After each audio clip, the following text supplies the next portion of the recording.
Do you have questions about your health and fitness and just don't know where to get them answered? Well, welcome to the Mindset Mirror Connection podcast. And today we are answering your questions in our Q&A, where we take listeners, followers, and members of our Facebook group's questions and answer them live on our podcast. So if you're ready, listen up and lean in as we elevate your mind.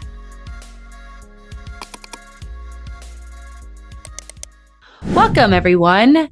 Welcome. For those of you new to this podcast, Amanda and I talk about our lives, babies, dogs, reality TV, or whatever else we can get our hands on. So if you want to jump right to the Q&A, check out the show notes below. Also, if you have questions that you want us to answer on this podcast, check out the link in the show notes below, or you can join us on our Facebook group, the Women's Weight Loss and Workout Support Group. How are you? Struggling. Tell me what's going on. Struggling. Let's see. So it was my birthday Friday. Yay. And that was good. We went to dinner and then got ice cream. But then this weekend there's Michael's working on cars and doing stuff. And it's really interesting because you kind of find out what's your max capacity of having a baby alone. And then this morning, I'm trying to conceptualize what it is that I'm feeling. And it's that yes, we have support. And obviously Brooke is here now, but he's not here today. It's just that I feel, and a lot of women feel this way where I'm oh, I get it now, of a lot of the work is on you. Mm-hmm. And you can give it to your significant other of hey, I need help with this and this. But ultimately, I can't go away for a day without making sure I have enough milk. There's diapers, there's this, there's that. Whereas the man or whomever can go away for the day and they don't need to necessarily worry about that. And so, right. Yeah, we're just because he's essentially, this will be the third day that he's been gone all day. And part of it is me being you sure go, and then I'm okay, wait, never mind. Mm-hmm. So it's just interesting because we're learning together. And just having those conversations are hard, right? Because you never want to be I know I said you could go, but never mind. Right. So we'll have a chat tonight. You can say what both can be true. You could have said he can go in the past, and now you are feeling overwhelmed, and that no longer applies. Both of those things can be true. Well, and that's what I need to be able to say that, because it's hard to be I am overwhelmed, actually, never mind. And not what's hard about that? Repercussions, where he might be well, you said I could go, then that's a him problem. Let him have a temper tantrum and realize he's a fucking father. Yes. So it's one of those things, and again, he's here 98% of the time, but it's just right, I know. When it's cumulative day after day after day, you're okay, never mind. Yeah. Mm-hmm. It's kind of our text conversation of you both can be true. Both are valid. When I was talking about Mark, yeah. Basically, I want you to just read those words back to yourself. I'll take what I said to you and then I'll put it back to him and see. Yes. But in other news, I started watching your Die Guy, the Live Forever man. Mm-hmm. I had a hard time finishing it because it was just so to me, I'm this is a disorder. You're disorder. Then this isn't. And I think was it the author who has Ashley? Because I was wait, he has a girl name. Because I kept thinking, where's the girl that they keep talking about? But it was him. Yeah. Because he even said it himself. He's I don't know if it's worth it to do all this stuff and have your life like that just to live a bit longer because you're missing out on so much. On actual life, right? Yeah. And that was my biggest thing is, we talked about the spiritual aspect of it. He is trying to, extend his physical existence without the spiritual aspect of it, of connecting to people and making memories and being in nature and travel and all of those things. So is it you're just, the goal is for your shell to not die, but basically your soul has already died by having to put in all this effort into this. Well, and it's a good point that you bring up because I was he's got this son around and he talked about his son is leaving in X amount of days and he's just enmeshment with the son is weird. And I was yeah, but you're how many hours a day are you actually with your son if you're doing all of this for this amount of hours per Well, day. he wants his son to be like him, so then they can like bond over this disorder together. And for those of you listening, we're talking about the Netflix document. Is it Documentary? Yeah, I would say it's a. Let's see what they classify it as. documentary? I was like, why was that word so hard to get out? Called Die. Do Not Die. Do not die documentary. Brian Johnson or something like Johnson. that. Don't die. The man who wants to live forever. In this, they do classify it as a documentary. Gotcha. I don't know why I'm saying that so weird today. Documentary. Oh, just woke up like I changed my Siri to the South African Siri, and we love her. Yes, cool. We do. Good. She's like, I was like, hey Siri, text Amanda. Oh, she's listening. What do you want to text Amanda Casillo? That's fun. It is. I turned it on my watch, and that was nice because the other night I was like, hey Siri.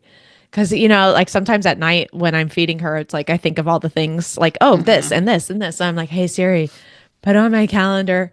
Da, da, da, da. And she's like, okay. I'm like, oh, that's so nice. Oh, see, what do you want to call it? No, I don't want to call it anything. I love it. Speaking of social media data technology, I just am flabbergasted by people and the reaction to fucking this TikTok ban. I think it's hilarious. It is the biggest sign of gaslighting, biggest gaslight lit event I've ever seen in my life. And I think it's fucking hilarious. Explain what you mean by that. So Trump is the one who put the ban that caused this to happen. Then he's like, nope, can't do it. That's wrong. You're wrong. Yeah. And then someone comes in and is like, well, no, you're right. And feeds the ego. And then he's like, okay, I'll save you. Yeah. You need my help now. So let me save you. I'm like, yeah. And everyone's like, President Trump saved. I'm like, no, you fucking idiots. He's the one who put it on there in the first place. I know. And listen, okay, take my political stance out of this. Like, are we? So I was thinking of something and I think, okay, we're going conspiracy theory here. Oh, yay. People are not seeing the truth here. Like, they're going to the things that we're addicted to. Yes. And leveraging them. Yes. Ozempic, right? We want to lose weight. We're addicted to weight loss. What if that has some chips in it? And it's like you guys talked about the vaccine. What if this Ozempic is the thing that is implanting chips in you? I know. Social media, right? TikTok. Yeah. Now listen, I did listen to a very well-respected lawyer who kind of broke down everything. And I was like, oh, wow. Yeah, that's a problem. If these things are true, they can get access to my text messages in another country. Yeah, probably not something that I want. And they were saying it's not really about us. It's about our children. Because if Olivia she goes to the military and she's high rank, they'll have all of her information from childhood. Oh. Yes. So that's what they were talking about. But I just am like, this one girl, I had to mute her because she's like, she went to, rally for it. Oh, and then she goes, well, the Biden administration. The fact that you're rallying for TikTok, we've got to have something else to do. Right. Well, a lot of people's livelihood were in TikTok, which is, for all of you coaches listening, this is a very good lesson. We don't just have one platform. We have that was my goal. My goal last year was funnels. As many funnels into this company as possible. You guys will hear us talk about our Facebook group, our Instagram, our YouTube channel, our email list. We do have a TikTok, but I actually took it off my phone. Facebook itself. What else? Is that it? Well, meeting people in person. Yep. Networking. Networking. That's what I was like, what's the word? Referral source, our client source. Yeah. Do not ever put your eggs in one basket and stop believing the government. I know. I was just like, and listen, at this point in my life, I'm in let them theory era where let people believe whatever they want to believe. But I'm just like, come on, guys, we're smarter than that. You're not going to praise the person who literally took the thing away from you in the first place. Today is actually Inauguration Day. Did you know that? It's I the did. coldest. I turned off the TV. I was Oh, like, did I you? don't even want to see this Oh, bleep, bleep, bleep, bleep, yeah, bleep. Because everything that I want to say is so derogatory. I'm I just know. tired of the like everyone being on their knees for the nicest way to put it. Yes. It makes me cringe. I don't care if it's a Democrat, a Republican, an independent, like the amount of ego stroking, it just it bothers me because if that happened to anyone in my life or me, yeah, it'd be a big problem. Yeah, I'd be like, oh, not for this. Yeah, we're not here for that. And Mm-mm. if you are, great, I will let you. But Mhm. just know, like, I have a Different different views. boundary with you. Yeah, Yeah. different So views. I was just like, everyone posting TikTok. I'm like, oh my God, God, get get over it. I know. That's what I was Sorry like. to our listeners who are big TikToks. People Well, I don't read a even book. have a TikTok. I have no idea how it works. I Usually like call it the talk TikTok. of the tick. Yeah. Well, we had our biggest following on TikTok. Oh, Yeah. But hello. yeah, a lot of followers doesn't mean Anything. shit. I Yeah. know. So that is my beef. Thank you Uh-huh. for Christina's beef corner. Uh-huh. Uh-huh. Welcome. How, Um, what what'd you do this weekend? Anything? train my dog. How'd that Um, go? so she's doing well. Yeah. The girls are doing well together. Harlem Good. finally barked at her and was like, "No, you get away from me." And she was like, "Oh, okay." She's Yay. so sweet. She's so sweet. She learned out, so she leaves the kitchen. Uh-huh. Then she has to wait there until I say break, and then she can leave. She learned watch, so that anytime I say watch, she comes to my eyes. That's an interesting one. So I have to like say Liberty watch. And I take the treat, I put it to her nose, and then I put it to my forehead. Oh. They watch, and she has to stare at me, and then I give it to her. Good girl. She learned recall. So Mark stands on one side of the kitchen, I stand on the other. Each of us call her. She has to come back and forth. And not only does she come back and forth, but she turns around and stands next to my leg.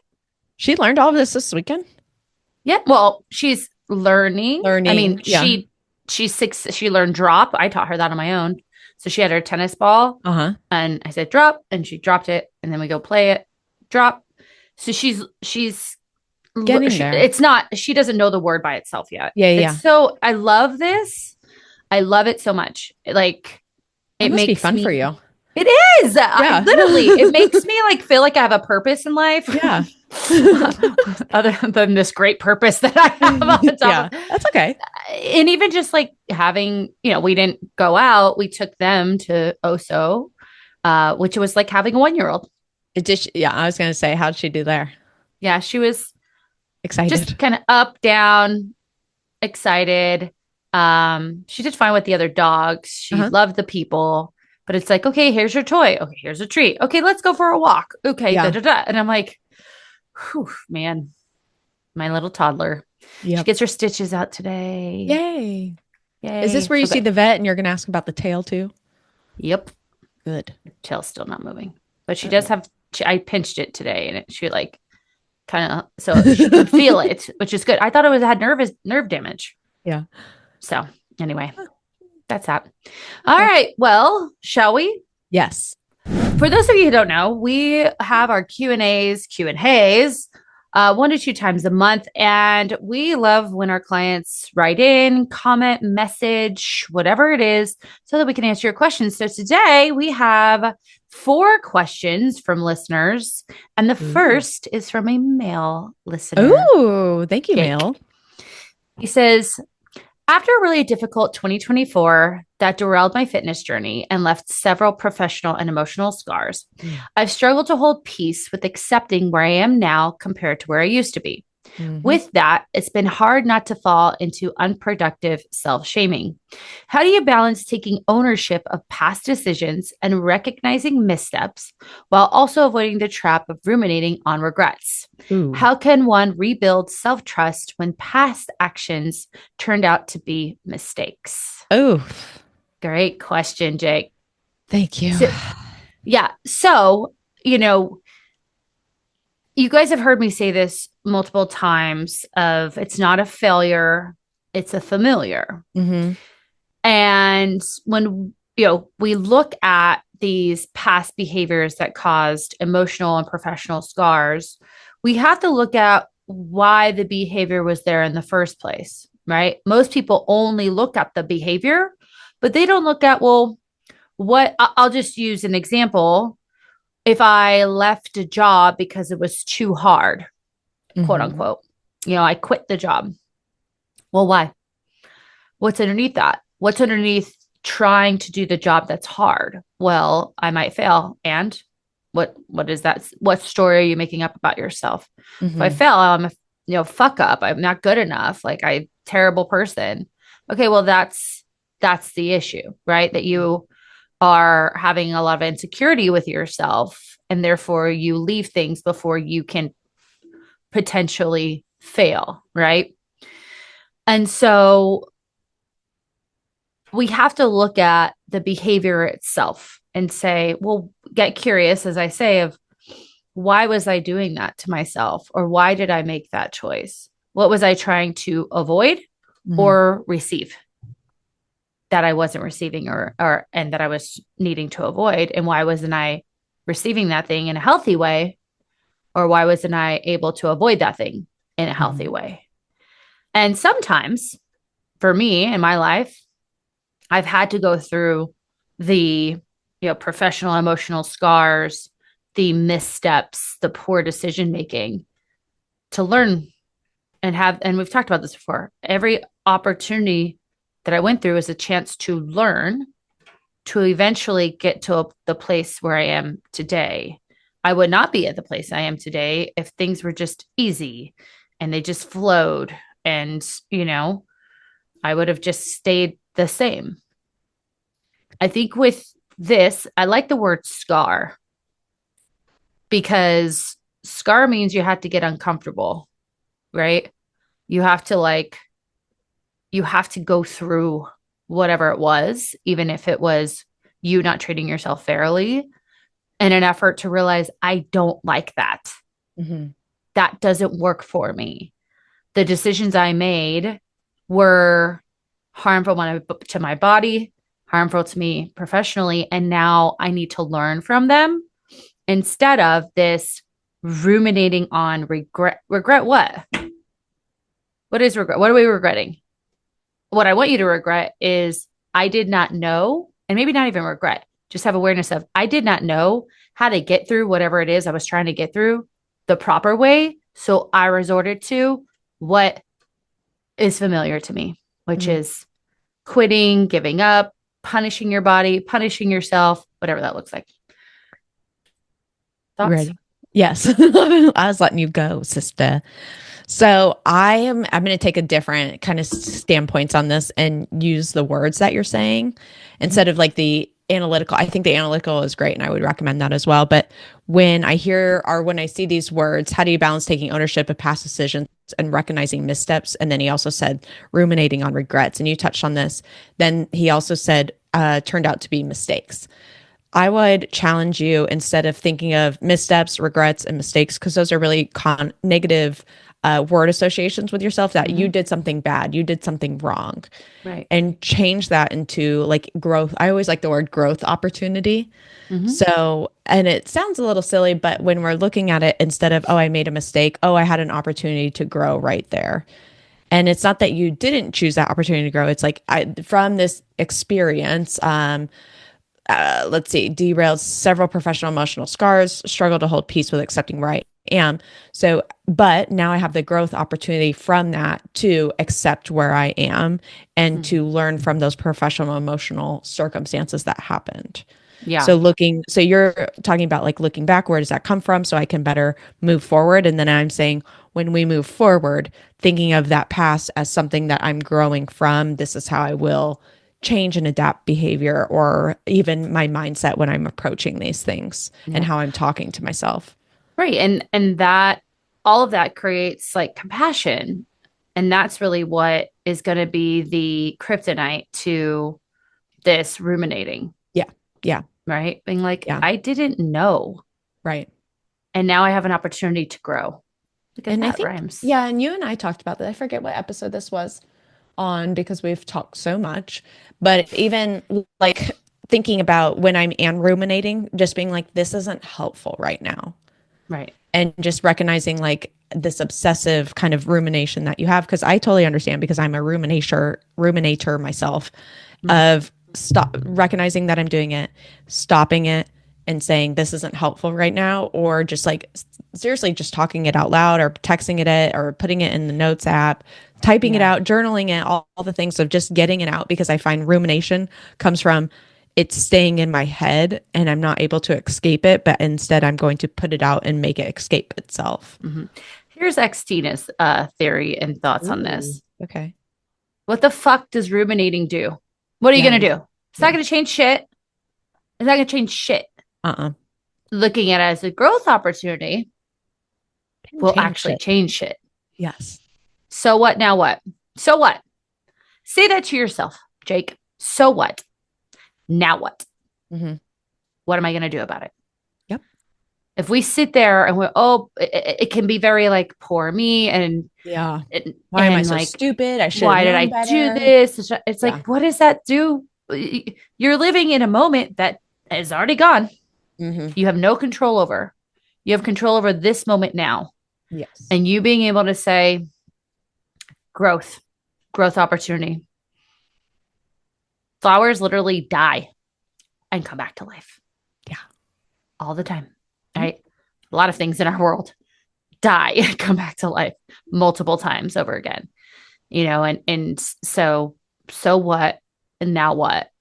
What am I going to do about it? Mm-hmm. I'm going to make better decisions. I'm going to put more effort into researching a company. I'm going to seek, as we talked about, like we were talking about imposter syndrome, find people in that company who are the top performers and create relationships with them and see if Yeah. they can help support me. Yep. I'm going to, go to the doctors, get their advice, plus create a lifestyle that doesn't allow for me to go back there. That's the beautiful thing is you can choose today to do Mm-hmm. something different. Mm-hmm. It's your choice. So I think the building self-trust comes from making that choice, Mm-hmm. choosing something different, doing it, building that confidence, and then doing that over and over again. And recognizing it, like giving Yes. yourself like props for it, because I feel Mm-hmm. like a lot of times what you'll see in these kind of circumstances be like, yeah, but, and it's like, there is no but. Just say, like, I'm really proud of myself for finding that new doctor. I'm really proud of myself for, going for the walk today. I'm really proud of myself. Like, it seems really silly, but it really does help. Yeah. Trust me. Today is Dr. Martin Luther King Day. Uh-huh. And I posted this quote: if I cannot do great things, I can do small things in a great way. There you go. There you go. So awesome. Great question. Okay. All right. Next one, Amanda Christina. I'm curious about how to weave myself back into exercise and lifting. I recently had a hysterectomy and need some advice on how to properly come back to movement. Woo woo. This is a great one for both of us because I've had a Mm-hmm. hysterectomy and you've had a baby. Yes, I have. So, what advice would you give? I'm going to turn my For do not me disturb. on this one, just returning slowly back into movement, I would start with just body weight and mobility and see how you feel. The hardest thing about this is you have to be really honest with yourself. So if something doesn't feel right, it doesn't mean that we need to push through it. It means we either need to modify, regress, or not maybe do that and then address it later.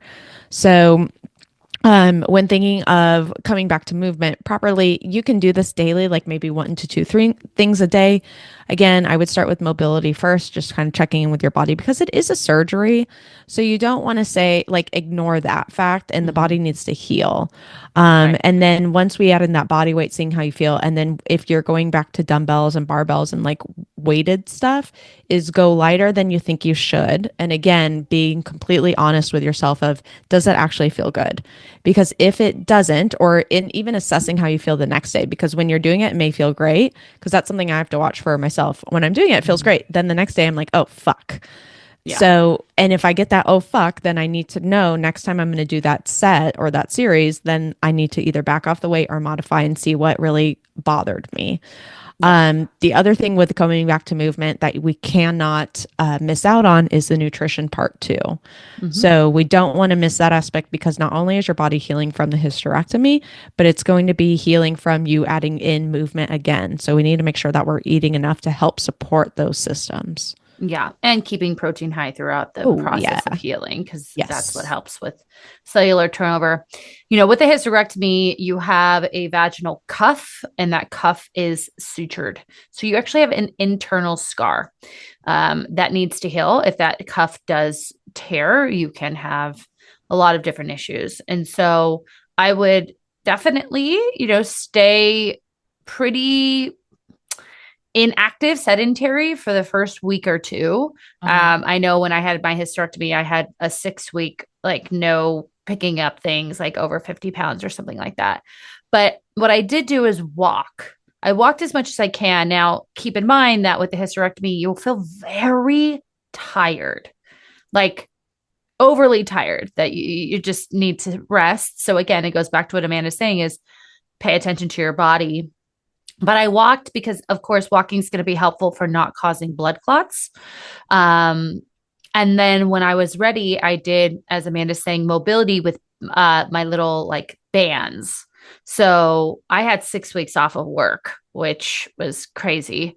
And so I would just kind of do some like side to side band walks and some upper body. And so I agree with you, just making it really easy on the body and paying attention again, as you're saying, not only before and after, but even things like I remember if I had a bowel movement that hurt really bad because it Oh, was kind of the way I think of it. And I don't know if this is true, is that you had this internal scar and then my bowels and the movement was kind of hitting against that scar and that hurt really bad.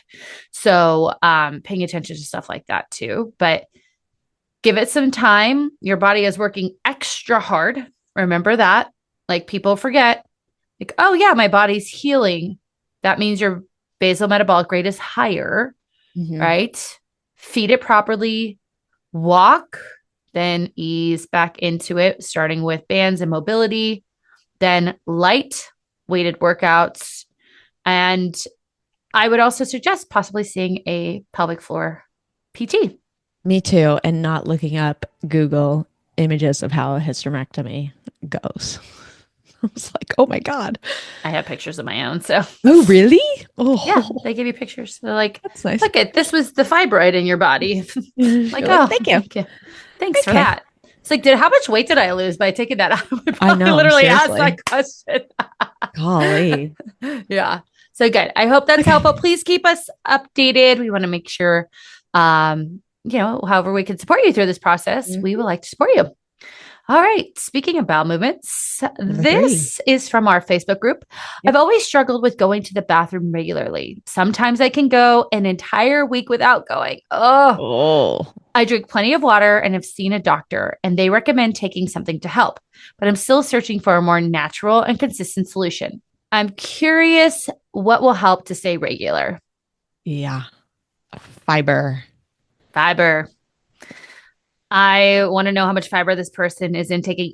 There's a good Netflix on the gut microbiome. It's like a documentary. um, and it they were saying that the average American gets about 15 grams of fiber in their diet, Oh my God. where scientists actually recommend 50. Where 50?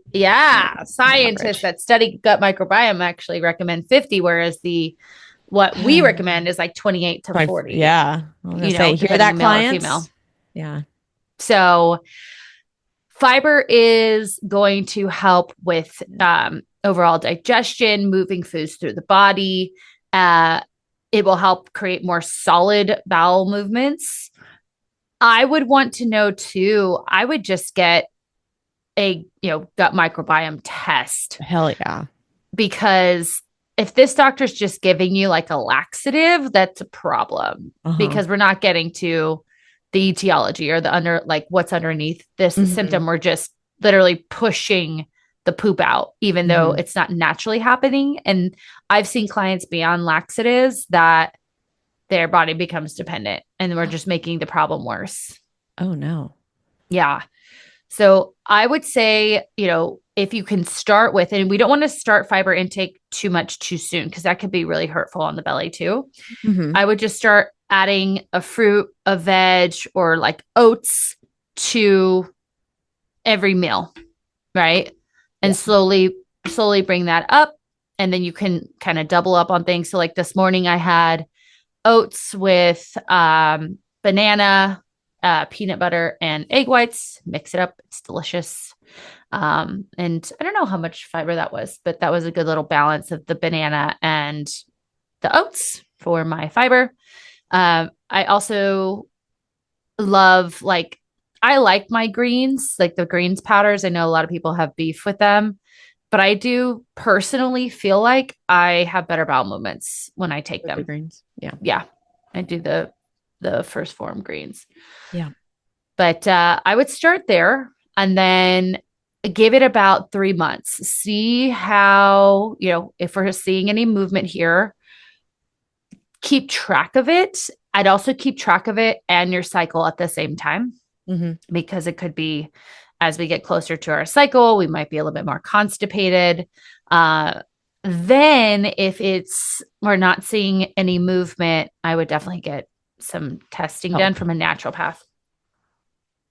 I would also too is kind of look at what you're eating already and seeing if there's something consistent in there, like that may be playing a role in this too. But I think Yeah. getting in the fiber is going to help if you're not already. But let's say they are getting in enough fiber, then I would definitely just go straight to the naturopath and get a test done. Yeah. So, There's different testing that they can do hmm. and they will be able to help you further of helping you understand like them understanding your symptoms and then from those Yeah. symptoms be able to say, okay, we're going to test for SIBO or H. pylori or whatever that looks like. Yeah. Um, Also, you could do just a food sensitivity test Hmm. but a week without that's That's alarming. yes. I It's would die. I would not feel comfortable in my body. And just said the therapist in me, oftentimes they see people with trauma history have digestive issues as well. So Hmm. there's Good for that. you. Yay. Okay. Last Last one. one. Yeah. All right. Hey, gals. I'm looking for tips and tricks for weight loss. Background: I'm a 26-year-old CNA. I eat one, maybe two meals a day, get 10 to 15,000 steps a day, and drink about three 44-ounce bottles of water a day. I'm sticking around 300 pounds and I'm 5'7". I want to be around 150 to 170, ideally. Any ideas? Huh. Yes, Yeah. many ideas. A lot. Yeah. You're not eating enough. At all. Actually, I lied. You're not eating 1 to 2 meals a day. And if you are, then you're eating an excess in those 1 to 2 meals a day because Uh, something, just to be blatantly honest, got us to 300 pounds. hmm. So I would want you to track your food to really understand how much you're consuming. Um, Track it in an app like MyFitnessPal, use a food scale, or just journal it and honestly see how much you're consuming. There's this great video, I believe it was in Europe, where a woman, these scientists tested her to, she basically said the same thing. Oh, I don't eat that much, da da da. But she was um, in a body that was probably 350 pounds. And turns out she was eating almost triple what she had assumed that she was eating solely just by tracking her food. So I'd want you to track what you're eating, including all the bites, the licks, the tastes, the oils, the butters, the dressings, everything. Then from there, we want to see the total consumption of food because something's keeping her around 300 pounds. She Uh-huh. says, I'm sticking around 300 pounds. So I'm guessing we're eating upwards of 2,500 to 3,000 calories a day. Would that From be, 2 meals, so 1,500 calories per meal. well, I'm guessing that. Yeah, yeah, Here's how I think it looks. I'm eating 1 to 2 meals, maybe the days I work, and nurses work 3 days a week, right? yeah, usually. And then the other 4 days, I think, oh, I just eat 1 to 2 meals. So now I'm going to overdo it. Mhm. This type of client, I would need eyeballs and Yeah, accountability on them because there's a lot of variables involved here, including, like you said, uh, what they're eating, how much they're eating. They might be doing 1,500 calories in 2 meals. Eating throughout the day, especially as a woman, we need to keep our insulin levels in check and eating, throughout the day, depending on your hunger and fullness cues, is incredibly important because the body is, you know, especially at 26 years old, like priming you to reproduce and is always looking to reproduce. And if you're not giving it the energy that it needs, it will definitely adapt to that. But I definitely would like to see what you're eating, what types of foods you're eating, then get you eating more consistently. Then from there, we can cut, but you need to understand yourself more. yeah. It's unfortunate because I'm looking at her past post, and this has been going on since 2021. Oh, Yeah. should we reach out And to her? then and then she's gained actually since then, because in 2021, June of 2021, she said she weighed 240. So Oh, she's fuck. actually gained 60 60 pounds in pounds, that four amount of years. time. Yeah, Yeah. 3 years. Well, I'll reach out to her. We'll reach out to her directly. Say, hey, we talked about you on our podcast. Yeah. So I think for this person too, they may have an idea. This is actually good. They may have this misconception that what they're doing is what they should be doing. Like, I only Right. eat 1 to 2 meals a day, but it's like that's not sustainable. And that sets you right up for a binge. Well, and I bet you, because even in September of 21, she had said, I don't eat breakfast because she feels sick after eating breakfast. She mostly has a snack for lunch and eats a late dinner. So something is not adding up. Yeah. No, it's definitely not. And then, so September 21, she was 250. So from June to September, she gained 10 pounds. So, and that's interesting now. So, what the audience, if you're listening to this, you're hearing is she has been eating less, according to her, right? We don't really know the exact calories, but she's been eating less since 2021, but somehow has managed to gain 60 60 pounds. pounds. So, tell Yeah. me where that's not working. Math isn't mathing. Mm-hmm. And that's something people need to realize when I see someone's weight not add up. And I actually have eyeballs on their tracking. The math isn't mathing Yeah. because hormones aside, like even if hormones are out of balance and things are off, a But calorie our, deficit is a calorie deficit, right. But our hormones out of balance because of the correct. overweight. So, would Or one solve the the other? lack of energy and Yeah. the types of foods we're eating. Yeah. Because we do. Oh, and in that gut documentary, they were saying how they showed like this, how ultra processed foods go through the digestive system, whereas Mhm. like broccoli goes through the digestive system is Oh, really really? interesting. Yeah. Oh, I that's need cool. to, I need to like actually watch it because I was doing two things at Other once. things. Yeah. Yeah. So good. We're going to reach out to you directly in the Facebook group to this client or this listener Yeah. and see if we can give you some support here because I know that working with us, you definitely could lose 150 pounds. Now, obviously, this is going to take many years to lose 150 pounds, Oh, yeah. but with diet breaks and, you know, coming back to maintenance, you're looking at probably a 3 year, 3.5 year period to Mhm. lose that amount of weight. But the good news is you'll be losing weight all along the way, learning new things about yourself and creating a lifestyle that is Yeah. sustainable. So and not regain it. Yes, that's the most important thing. But some people hear that they're like 3 years and like, well, you're 29 at that point and you're living your best life, or you can be 49 and be in the same place. Which one do we want to choose? So awesome. All right, guys, as I mentioned, if you guys have any questions, check out the link in our show notes. Check out our Instagrams, Mindset and Matter Coaching, fitbyamanda.az, where we will every Sunday add our Q&A little story dealio. Right? Yes. Facebook group is Women's and Weight Loss Support Group. You also find us on YouTube at Mindset Mirror Connection Podcast. If you like this show, or this is a question that you need someone else to hear, please share it with others or follow us, subscribe. 5-star ratings and reviews are always welcome. So other than that, we just want you to remember one last thing. What you say in the mind, you see in the mirror. Goodbye.